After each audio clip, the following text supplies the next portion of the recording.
ఒకవైపున మనమేమో మనకు ఓటు వేయకపోయినా కానీ ఏ రోజు కూడా డిస్క్రిమినేషన్ చూడలేదు. అటువంటి వాళ్లకు కూడా మనం డోర్ డెలివరీ చేసిన ప్రభుత్వం పాలన మందైతే ఈ రోజు కేవలం ఓటు వేయలేదన్న ఒకే ఒక కారణంతో ఏకంగా కొడతా ఉన్న పాలన పాపం ఊరికే పోదు. రెండవ పాపం చంద్రబాబు కూడా అప్పుడే బహుశా కేంద్రం ఈ రకమైన కేంద్రంలో ఈ రకమైన పరిస్థితులు బహుశా ఎప్పుడు ఉండిండవేమో. ఈ రకంగా కేంద్రంలో 240 ఎంపీలు మాత్రమే వచ్చిన పరిస్థితులు, రాష్ట్రంలో ఏకంగా వీళ్ళకు కూడా ఈ మాదిరిగా మంచి నెంబర్లు వచ్చిన పరిస్థితులు, ఎన్డీఏలో మళ్ళీ చక్రం తిప్పుతా ఉన్న పరిస్థితి. ఇలాంటి పరిస్థితుల్లో కూడా ప్రత్యేక హోదాను అడక్కపోవడం చంద్రబాబు చేసిన మరో పాపానికి కూడా మరో. ఇలాంటి పరిస్థితుల్లో కూడా ప్రత్యేక హోదా మనం అడిగి తెచ్చుకోలేకపోతే రాష్ట్రంలో ఏ ఒక్క యువకుడు కూడా క్షమించడు చంద్రబాబు. మనం కొంచెం ఈ పాపాలు పండేదాకా మనం గట్టిగా దీన్ని నిలబడగలిగితే ముందుకు తీసుకొని పోగలిగి పోరాటాన్ని ఆటోమేటిక్ గా శిశుపాలని 100 పాపాలు ఫాస్ట్ గా ఎరోడ్ ప్రతి ఒక్కరూ ఈ విషయాలన్నీ గుర్తు. ఎన్ని బహుశా నేను చెప్పేటివన్నీ కూడా మీకు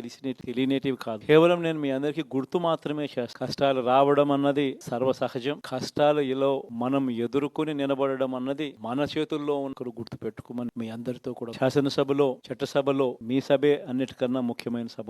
ఓటు వేయలేదు అన్న ఒకే ఒక కారణంతో మనుషుల్నే కొడతా ఉన్న పరిస్థితుల్లో, మనుషుల్నే అవమానిస్తా ఉన్న పరిస్థితుల్లో, మనుషుల్నే బలవంతంగా ఆస్తి నష్టం చేస్తా ఉన్న పరిస్థితుల్లో ఇక ప్రతిపక్షం ఉన్నది ఒకటే ఒక పార్టీ, ఆ పార్టీకి అవకాశం ఇవ్వాలా అన్న కనీస నైతిక విలువలు వాళ్ళు పాటిస్తారన్న నమ్మకం. మీరు చేయాల్సిన పాత్ర గొప్పది, చాలా ఉంది అన్నది మాత్రం. రాబోయే రోజుల్లో యాక్టివిటీ లెవెల్స్ అనేది ఆటోమేటిక్లీ పెరుగుతాయి. రాష్ట్ర వ్యాప్తంగా ఉన్న కార్యకర్తలందరినీ ఎవరినైతే వాళ్ళు ఇబ్బందులు పెట్టారో ఖచ్చితంగా వాళ్ళందరికీ మనోధైర్యం ఇస్తూ వాళ్ళ గ్రామాలకు వెళ్లి వాళ్ళకు తోడుగా ఉండే కార్యక్రమాలు చేసే కార్యక్రమాలు జరుగుతాయి. రాబోయే రోజుల్లో ఇంకా టైం గడిచే కొద్దీ ప్రజల్లోకి వెళ్లే కార్యక్రమాలు ఇంకా ముమ్మరం అవుతూ చివరికి ప్రజల్లోనే ఉంటాం. ప్రజలతో కలిసి పోరాడే కార్యక్రమం వేగంగా టైం గడిచే కొద్దీ మనము వేగంగా అడుగులు ఒకటి మీ అందరికీ చెప్తా ఉన్నాం. ఏకంగా 14 నెలలు పాదయాత్ర, ఆ వయసు ఈ రోజుటికి నాకుంది, ఆ సత్తువ ఈ రోజుటికి నాకుంది. మీరు మాత్రం ప్రతి ఒక్కరు టైం వచ్చేదాకా మీ పాత్ర చాలా ఒక్కరు ఈ విషయాన్ని మాత్రం గుర్తుపెట్టు.